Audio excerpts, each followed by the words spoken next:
Hey guys, welcome back.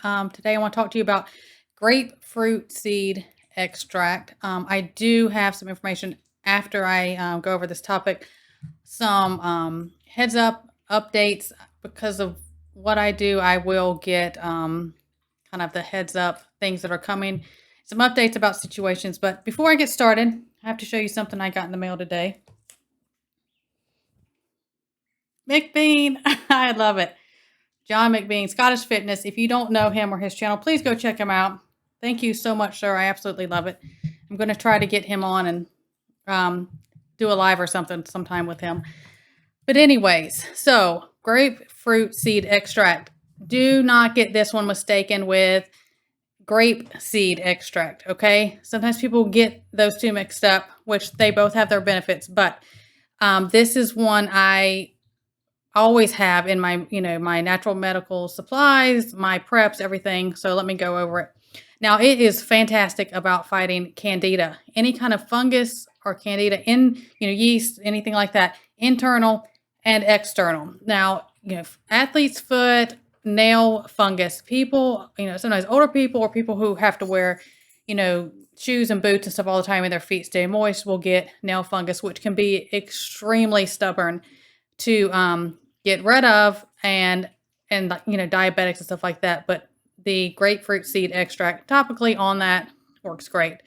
Now it also is fantastic for antibiotic resistant UTIs. They overprescribe antibiotics for UTIs all the time, and all it does is make the bacteria for those so much stronger. So grapefruit seed extract, there are plenty of natural, a lot better ways to treat UTIs and prevent UTIs. But if you have one of those stubborn ones or you're antibiotic, if you ever, people would go in, they'd have a UTI and they would do a course of antibiotic, another course, and they couldn't get rid of it. Or as soon as they stopped, it would come back.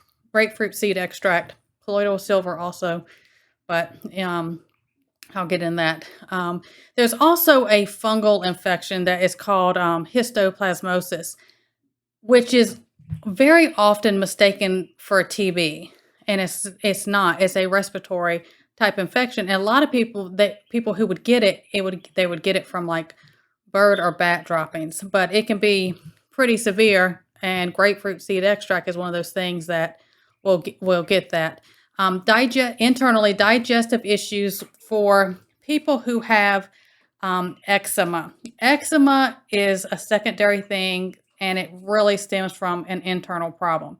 And so if you have eczema, usually you have some type of GI disorder as well. And a lot of doctors don't treat those as one. And that's why things don't get better. They give you topical things or steroids or stuff for the eczema, but they're not treating the core problem. Grapefruit seed extract is really good for that, because any kind of microbial imbalance or microbial problem, that it'll get that. And check my description on some information about on all that. Okay. It also E. coli, and like I said, it's great for any type of internal antimicrobial. It's great, really good for that. Again, this is another good one, and I've used in my family personally, is in a nebulizer. You can do 1 drop of extract and 1 to 2 ounces of saline. You can mix your own saline, or you can buy little saline things or little packets to mix up with distilled water to make saline. And you do that in a nebulizer for respiratory infections, sinus infections, anything like that. It's really good for that. Now, livestock type animals, they would add it to the feed and water, which I have done myself. It reduces kind of that preventive, how I'm about preventive care, any kind of infectious diseases. Grapefruit seed extract is really good. Also, I highly recommend putting this or colloidal silver, one or the other, not both, in your humidifiers. Humidifiers are great, but they are prone to growing mold. But it also has the benefits of humidifying and doing grapefruit seed extract or colloidal silver in the air as well. But I would do, like, if you have like a humidifier, do like 3 drops in your humidifier for those benefits and preventive things, especially the mold. A lot of people don't realize they'll have mold in the humidifier, and they just make themselves a lot sicker. So I do need to go over, this was a July 18th update I got on homeopathic. I've done things about homeopathic pellets, no-sodes, things like that. So these are wrote down my notes of the information I was given. So just so y'all can have a heads up. Now with homeopathic stuff, y'all know my take on that. I've always used it for myself, my children, that's always, and I've never had any issues. I mean, it's been since like the 1700s. They started doing these homeopathic type ways, okay? But, and of course the FDA does not approve any homeopathic, no-sodes, pellets, liquids, tincture. They don't approve any of that, which to me, that should be an approval for most. That's my opinion. So there's a whole list of ones that they are after immediately, and they're after certain ones immediately, but then they're trying to go after as a whole, which I said that type of stuff was coming, just like how they want to make vitamins and supplements and minerals and stuff by prescription only. So even the little Zicam, you can buy those even at Walmart. They're like the little cold swabs you use for that. Those are homeopathic. They are pulling those. So, and they work. I mean, they work well. Of course they're pulling them. Even homeopathic pet products, they are lumping into this attack that they're doing. So this is in quotations. The revised draft is going after they're categorizing it as risk-based enforcement approach to homeopathic use. So that's their words. So they are said, any claims, which pay attention to just 2 things they've highlighted that I said and what we're seeing a huge increase in. Okay, because there's always a motive behind this. And it isn't because, the safety of people, I promise. It says any homeopathic, any type of homeopathic at all that claims that it helps treat, prevents any serious or life-threatening disease or conditions, even to use alongside for side effects. So it's not, even if you're using it alongside with, if it's recommended alongside with modern treatments, okay?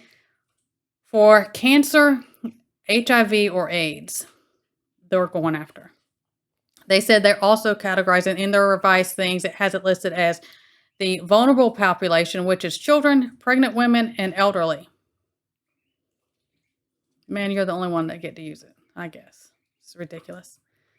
So they said, this is in their thing, when the finalized guide is done, it will specify the categories of products that the agency, which is the FDA agency, will prioritize for enforcement first. The FDA intends to apply prioritizing these risk-based enforcement actions immediately.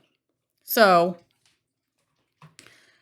there's all that. But, like I said, that was coming.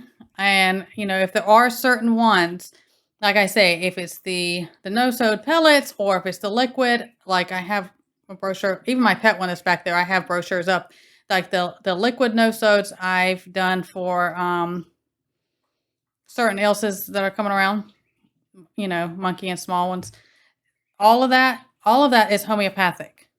And even, how I put all the time in my pet stuff, the stuff I use for my dogs and my animals, that's homeopathic. They're going to go after all of that. So a heads up, I don't have time frames on things like that. They go into works, and sometimes it's, we're coming after this and it could drag out. And then sometimes it's like they work on it overnight and all of a sudden they pull things. I don't know the answer for a time frame. So if there are things that you want to get or want to have on hand that is in the homeopathic category, I suggest you get on that. And like I say about anything else, make a list of the ones that you want and prioritize that list and get what you can. So I want to bring that to your attention. I hope this information helps everyone. Everyone stay well. God bless, and I will see you next time.